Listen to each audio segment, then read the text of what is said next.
Hello guys, আসসালামু আলাইকুম। This is Walid, welcome to my Facebook page. আজকে ব্লগটা বেশি বেশি স্পেশাল হতে যাচ্ছে, কারণ আজকে আমরা আয়োজন করতে যাচ্ছি আমের ভর্তা। So let's go.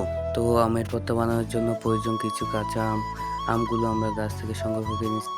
আর হ্যাঁ, আরেকটা কথা, এটা হচ্ছে আমার জীবনের ফার্স্ট ব্লগ। তো আমগুলো নিয়ে আমরা চলে এসে গেছি একটা নিরিবিলি স্থান। এখানে কোনো মানুষের বসবাস নাই বললেই চলে।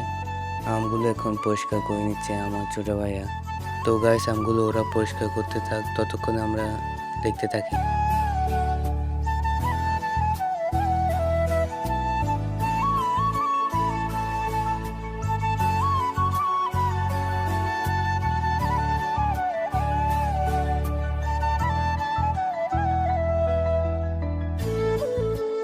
তো গাইস, আমগুলো আমাদের পুরোপুরি পরিষ্কার করা শেষ।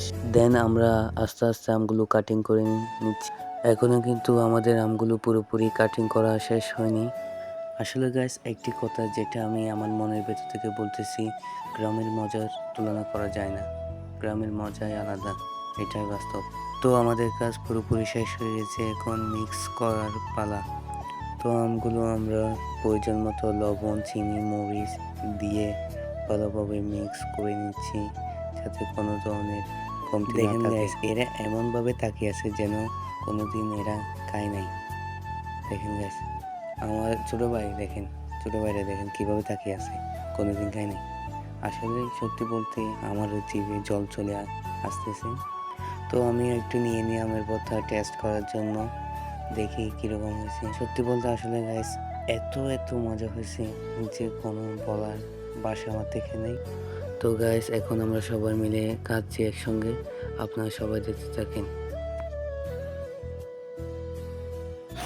তো আমাদের সবার এখন খাওয়া দাওয়া শেষ, আমরা চলে যাব গোসল করার জন্য। ওই সামনে একটা আমাদের কাল আছে, সেখানে চলে যাব গোসল করার জন্য। তো আপনারা সাথে থাকেন। দেখেন গাইস, আমাদের সবার খাওয়া দাওয়া শেষ, কিন্তু এরা দুইজন এখনো খাচ্ছে। আল্লাহ দিলে গাইস, কি বলবো, এরা এত পরিমাণ খেতে পারে যা আপনারা কল্পনাও করতে পারবেন। তো আমরা এখন চলে এসে গেছি গোসল করার জন্য। দেখেন গাইস, কত পরিমাণে স্রোত, আপনারা কোনোদিন দেখছেন কিনা আমি জানি না। তো আমরা এখানে গোসল করতেছি, আপনারা সবাই দেখতে থাকেন।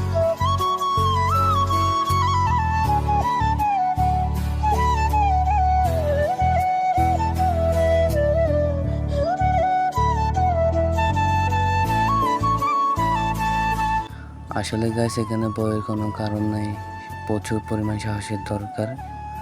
এখানে আমরা প্রতিদিন গোসল করি। ধন্যবাদ।